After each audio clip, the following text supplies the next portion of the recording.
بسم اللہ الرحمن الرحیم۔ السلام علیکم۔ اسلامک بات 9 پر آنے والے محترم ناظرین کو خوش آمدید۔ حجر اسود جنت کے یاقوتوں میں سے ایک ہے جسے سیدنا آدم علیہ السلام اپنے ساتھ جنت سے لائے تھے اور تعمیر بیت اللہ کے وقت ایک گوشہ میں نصب فرمایا تھا۔ طوفان نوح علیہ السلام میں آدم علیہ السلام کا تعمیر کردہ بیت اللہ آسمان پر اٹھائے جانے کے وقت اس متبرک پتھر کو شکم جبل ابی قبیس میں امانت رکھ دیا گیا تھا۔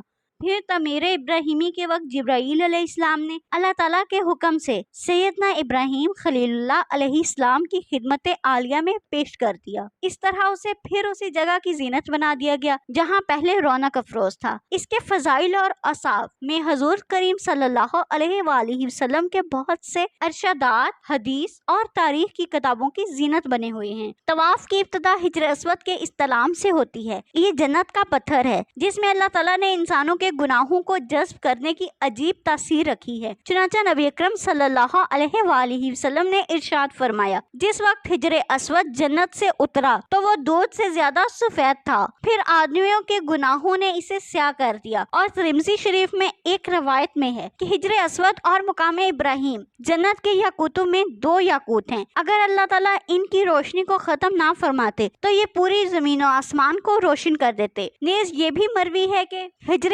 اسود قیامت کے دن اپنے بوسہ لینے اور استلام کرنے والوں کے حق میں سفارش کرے گا، اور اس دن اللہ تعالیٰ اس کو زبان اور ہونٹ عطا فرمائیں گے۔ نبی کریم صلی اللہ علیہ وآلہ وسلم نے ارشاد فرمایا، اس حجر اسود کو اپنے عمل خیر کا گواہ بنا لو، کیونکہ قیامت کے دن یہ سفارشی بن کر اللہ کے دربار میں اپنے استلام کرنے والوں کے لیے سفارش کرے گا۔ اس کی ایک زبان اور 2 ہونٹ ہوں گے۔ پیغمبر علیہ السلام سے حجر اسود کا بوسہ دیتے وقت رقت و زاری بھی ثابت ہے۔ نیز آپ صلی اللہ علیہ وآلہ وسلم نے تقبیل و استلام کو گویا کہ اللہ تعالیٰ سے مصافحہ کرنا قرار دیا ہے۔